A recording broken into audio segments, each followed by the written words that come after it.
कारण या धर्म मंडपामध्ये जे भाविक या ठिकाणी उपस्थित आहेत, कमीत कमी या भाविकांनी तरी नामस्मरण 7 दिवस केले पाहिजे. कशासाठी? पंचक्रोशीतील, आपल्या माढा तालुक्यातील, आपल्या सोलापूर जिल्ह्यातील, संपूर्ण महाराष्ट्रातील नवे पूर्ण विश्वातील लोकांच्या कल्याणासाठी म्हणजे परोपकार आपण सर्वांनी केला पाहिजे. कोण काय म्हणतंय, कोण काय, त्याची आपल्याला क्षमा बाळगायची आवश्यकता नाही. आपण लोकांच्या कल्याणासाठी नामस्मरण करायचं आणि मग आपण जर लोकांच्या इतरांच्या कल्याणासाठी अखंड 7 दिवस नामस्मरण केले तर 1 वर्ष सांभाळण्याची जबाबदारी माझा पांडुरंग घेतो. तुमची जबाबदारी लक्षात ठेवा. हे खूप महत्वाचं आहे. आपण ज्यावेळेस दुसऱ्यासाठी करतो त्याच वेळेस भगवान परमात्मा आपल्यासाठी करत असतो. आणि म्हणून आपण सातत्यानं नामस्मरण करा आणि नामस्मरणाबरोबर नंतर दुसऱ्यावर परोपकार करण्याची सवय लावून घ्या. कारण आपला महाराष्ट्र ही संतांची भूमी म्हणून ओळखली जाते, नाही का?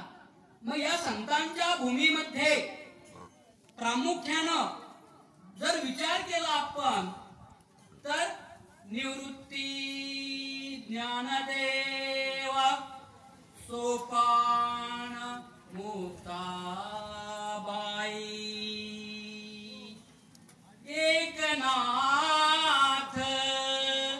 नामदेव, तुकाराम या मांदियाळ्यामध्ये सर्व संत बसतात. पण ही सप्त तत्व जर आपण लक्षात घेतली तर आपलं जीवन, एक सांगतो तुम्हाला, आपलं जे जीवन आहे ना ह्या 7 तत्वामध्ये ठेवायचं. 7 तत्व आहेत. कुठून? निवृत्ती, ज्ञानदेव, सोपान, मुक्ताबाई, नामदेव किंवा एकनाथ, नामदेव आणि तुकाराम. 7 तत्व. या 7 तत्वामध्ये जर आपण समरस झालो तर आपलं जीवन साफल्य, आपल्या जीवनाचं आत्मकल्याण, आपली आत्मप्रचिती, आपला आत्मबोध आणि मी कोण या गोष्टी सर्व मिळतात. आता सुरुवातीला कोण आहे? संत निवृत्ती. आता 7 दिवसासाठी तर कमीत कमी निवृत्ती पाहिजे ना. बघा, एवढा भव्य आणि दिव्य मंडप या ठिकाणी उभा केलाय, नाही का?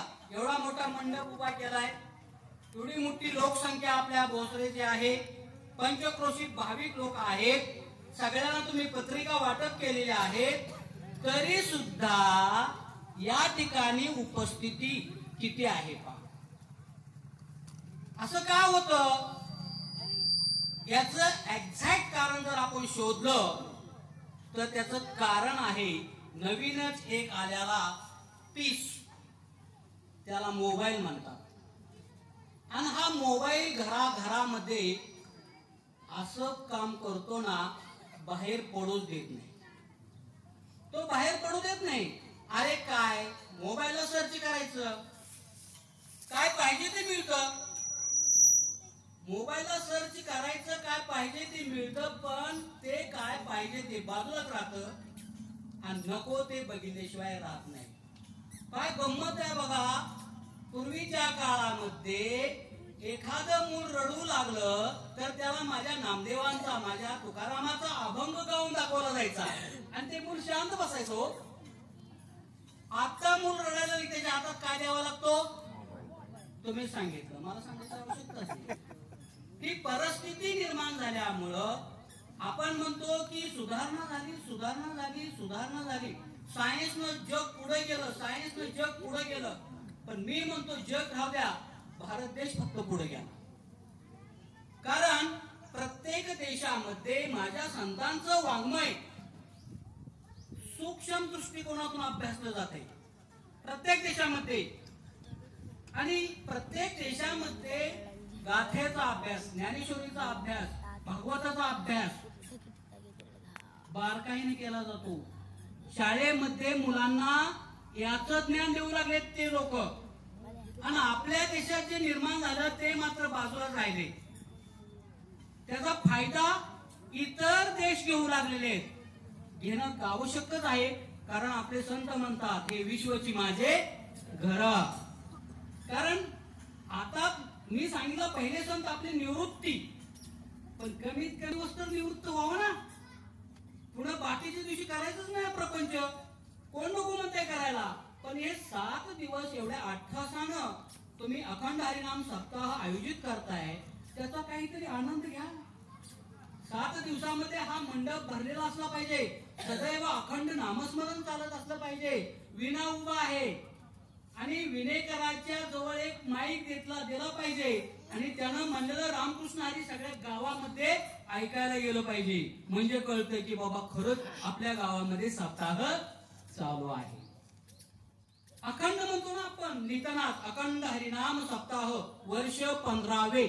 15 वर्ष झाले आज आपण हा अखंड हरिनाम सप्ताह मोठ्या आनंदानं उत्साहानं जोरात केला जातो. कारण या ठिकाणी एवढा भव्य आणि दिव्य मंडप, हरिपाठ, ज्ञानेश्वरी पारायण होतं, संध्याकाळी कीर्तन होतं, कीर्तनानंतर देवे दिला देह भजना गोमता. आपण म्हणतो देवे दिला देह भोजना गोमटा. कमीत कमी तेवढ्यासाठी तर कीर्तनाला येत असतील, चांगली गोष्ट आहे. पण प्रवचनाला पण आले पाहिजे, कारण प्रवचनातून श्रवण भक्तीचा लाभ होतो, आणि श्रवण केल्यानंतरच ज्ञान मिळतं, ज्ञान मिळाल्यानंतरच दर्शन होतं, दर्शन झाल्यानंतरच प्रवेश होतो, आणि प्रवेश झाल्यानंतरच ढेकर येते आनंदाची. तोपर्यंत नाही हो, तोपर्यंत नाही आहे.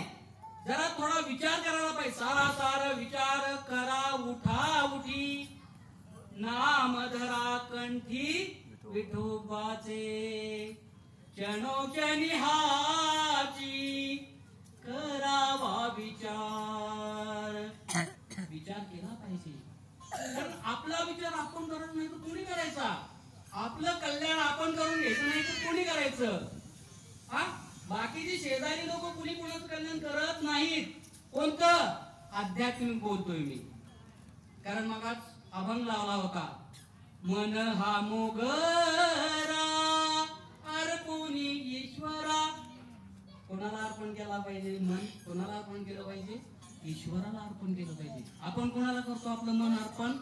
प्रपंचाला. प्रपंचाला नाही करू नका म्हणत नाही मी, भरपूर करा, भरपूर मिळवा, गाडी बंगला पैसा धन दौलत कितीही कमवा, पण कमीत कमी वर्षातून 7 दिवस अखंड हरिनाम सप्ताह करा, तर ते तुम्हाला पचनी पडेल. नाहीतर मग आजारपण, म्हातारपण, खोकला, बरेच.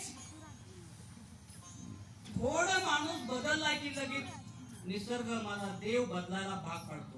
आताच काल परवाच सांगोला, मंगळवेढा, पंढरपूर या भागामध्ये 2.6चा धक्का बसलाय भूकंपाचा. किल्लारीचा भूकंप माहित नसेल तुम्हाला, काही जणांना माहित असेल, मी किल्लारीतच होतो त्यावेळेस. हा, देव लगेच प्रचिती देतो. थोडं मानसिक परिवर्तन झालं, संपला विषय. हा सप्ताह असतो, सार्वजनिक असतो, आणि ह्या सार्वजनिक सप्ताहामधून ह्या सगळ्या लहरी आपल्या पूर्ण ब्रह्मांडामध्ये फिरत असतात. म्हणून नामस्मरण केल्यानंतर त्या लहरी कमीत कमी आपला गाव, कोरडवाडी म्हणा, माढा तालुका घ्या, तिथपर्यंत जरी पोहोचल्या तरी तेवढा भाग भूकंपापासून सुरक्षित राहील. पण कधी? अखंड हरिनाम सप्ताह केल्यानंतर. सप्ताहासाठी कोणती? कायिक, वाचिक, मानसिक तिन्ही पैकी कोणतीही सेवा करा. काय जमत नसेल, सतरंजा उचला, चटया टाका, गोळा करा, स्वयंपाक करा, पत्रवळ्या उचला, पत्रवळ्या टाका, जेवणाची पंगत वाढा. कायिक. नामस्मरण करा, वाचिक. आणि मनातून पूजन करा, भगवान परमात्म्याला म्हणा, हे ईश्वरा सर्वांचं कल्याण कर. आपण गेले गेले देवाला म्हणतो, देवा माझं मी आणि माझ्यामध्येच अडकवले, आणि जोपर्यंत आपण मी आणि माझ्यामध्ये अडकलेलो असो